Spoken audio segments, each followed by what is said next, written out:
जय श्री राम, जय हनुमान संकट मोचन कृपाल। ओम नमो भगवते वासुदेवाय नमः। ओम नमो भगवते वासुदेवाय नमः। ओम नमो भगवते वासुदेवाय नमः। ओम नमो भगवते वासुदेवाय नमः। एक कुंदे तुषारधवलाय सुवसविताय बिना वरदन निग्रहाय श्वेत पद्मासना या ब्रह्माच्युत शंकरी श्यामां पातु सरस्वती भगवती निषेधन। ओम श्री परमात्मा, ओम श्री परमात्मा। जय हिंद, जय भारत। दोस्तों का स्वागत है। मैं रामरेश आपसे निवेदन करता हूँ, चैनल को सब्सक्राइब करें, लाइक करें, शेयर करें। सत्य के साथ, सनातन के साथ, धर्म के साथ, विचार के साथ, बुद्धि के साथ, विश्वास के साथ, परंपरा के साथ, विरासत के साथ, अपनों के साथ, पढ़ाइयों के साथ, राष्ट्र के साथ, दुनिया के साथ, पृथ्वी के साथ, समुद्र के साथ, अग्नि के साथ, जल के साथ, वायु के साथ, आकाश के साथ, सूर्य के साथ, चंद्रमा के साथ, जीव के साथ, जंतु के साथ, पृथ्वी पर जितने भी मानव हैं उनके साथ, और दानव को संहार करने की प्रतिज्ञा के साथ हम लोग अपने भारत और भारतीय होने पर गर्व करते हैं। क्योंकि धर्म एक था, एक है और एक ही रहेगा, वो है सत्य सनातन की जय हो। सत्य सनातन की जय हो। जब तक सत्य का जय होगा तभी असत्य का नाश होगा। जब ज्ञान का जय होगा तभी अज्ञान का नष्ट होगा। जब जीवन देने वाले का जय होगा तभी ये मानवता का कर्तव्य पूरा होगा। आज हम लोग शुरू करते हैं। मानव के साथ मानव जैसे व्यवहार करें, लेकिन दानवों के साथ महादानव जैसे व्यवहार। अगर कोई मानव है तो उसके साथ महामानव जैसे व्यवहार करें। अगर कोई दानव है उसके साथ महादानव जैसे व्यवहार करना अति जरूरी है। नहीं तो पृथ्वी पे दानवों का राज्य हो जाएगा। और जानते ही हैं कि बहुत जगह दानवों का राज्य हो गया है पृथ्वी पे, और इसका विनाश सिर्फ भारत और भारतीय ही कर सकते हैं। क्योंकि दानव को खात्मा करने की शक्ति सिर्फ भारत और भारतीय में हो सकता है। तभी तो राम लीजिए, कृष्ण लीजिए, राजा परीक्षित को लीजिए, अर्जुन को ले लीजिए, कृष्ण को, सब जो है ये धर्म की स्थापना करने के लिए आए थे। अभी भी बहुत लोग धर्म की स्थापना करने के लिए आए हों, धर्म को पुनः स्थापित करके जाएंगे। आप सब बहुत बहुत धन्यवाद। शुरू करते हैं आज हम लोग श्रीमद् भागवत गीता के अध्याय 5 के 16, 17, 18 दोहा को पूर्ण करेंगे।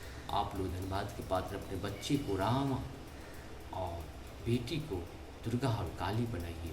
लक्ष्मी सरस्वती बनाते हैं, इसीलिए वो का कत्ल हो जाता है।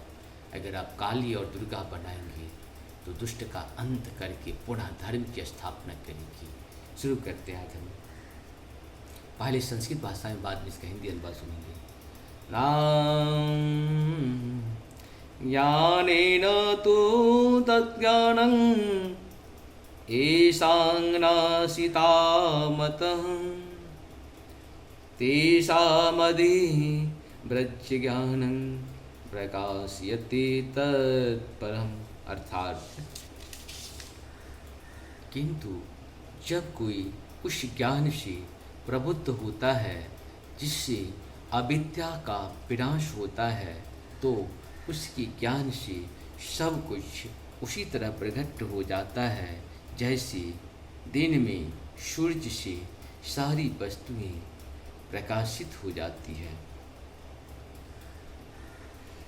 तद्बुद्ध्यस्तादस्तानास्त्रीणि यस्ता परायणा गच्छन्त्य पुनरावृत्ति ज्ञानिर्निर्धिदुत्कल्पमशा। अर्थात जब मनुष्य की बुद्धि, मन, श्रद्धा तथा शरण सब कुछ भगवान में स्थिर हो जाते हैं, तभी वह पूर्ण ज्ञान द्वारा समस्त कल्पमश से शुद्ध होता है और मुक्ति के पथ पर अग्रसर होता है।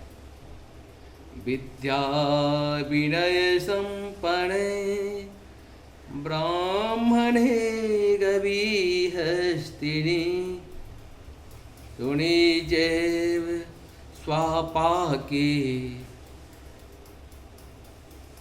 च पंडिता शर्मदर्शिनः। सब अर्थात विनम्र साधु पुरुष अपने वास्तविक ज्ञान के कारण एक विद्वान तथा विनीत ब्राह्मण गाय, हाथी, कुत्ता तथा चांडाल को समान दृष्टि स्वभाव से देखते हैं, इस प्रकार से हम लोग का ये 18 तक दोहा पूर्ण हुआ। आप सबको बहुत बहुत धन्यवाद। जय श्री हरि, जय श्री हरि। जा पर कृपा राम की हुई, ता पर कृपा करे सब कोई। जा पर कृपा राम की हुई, ता पर कृपा करे सब कोई। जा पर कृपा राम की हुई, ता पर कृपा करे सब कोई। आप सब बहुत बहुत धन्यवाद हैं। संपूर्ण गीता का 18 अध्याय तक संस्कृत और हिंदी में पूर्ण है। इसी जय हिंद जय भारत दे संपूर्ण रामायण अवधि भाषा और उसका हिंदी अनुवाद भी पूर्ण किया हुआ है। जय हिंद जय भारत दे संपूर्ण जो है तो दुर्गा सप्तशती का पाठ अर्गला कील कवच के साथ संस्कृत और हिंदी में पूर्ण किया हुआ है। सारे आरती संग्रह भी हिंदी में जिस भाषा में है उस भाषा में पूर्ण किया हुआ है। साथ साथ 16 सोमवार का व्रत कथा भी है। आप लोग सबका कहीं न कहीं लाभ उठाइए, जीवन को सफल बनाइए। जय श्री हरि। साथ साथ 11 बार जो है हनुमान चालीसा का भी पाठ किया हुआ है। इस पाठ का भी आप सभी लोग कहीं न कहीं लाभ उठाइए। साथ साथ जीवन को सफल बनाने के लिए जीवन के छोटे छोटे गुड रहस्य भी बताए गए, इसका लाभ उठाएं। जय श्री राम, हर हर महादेव, जय हो श्री हरि।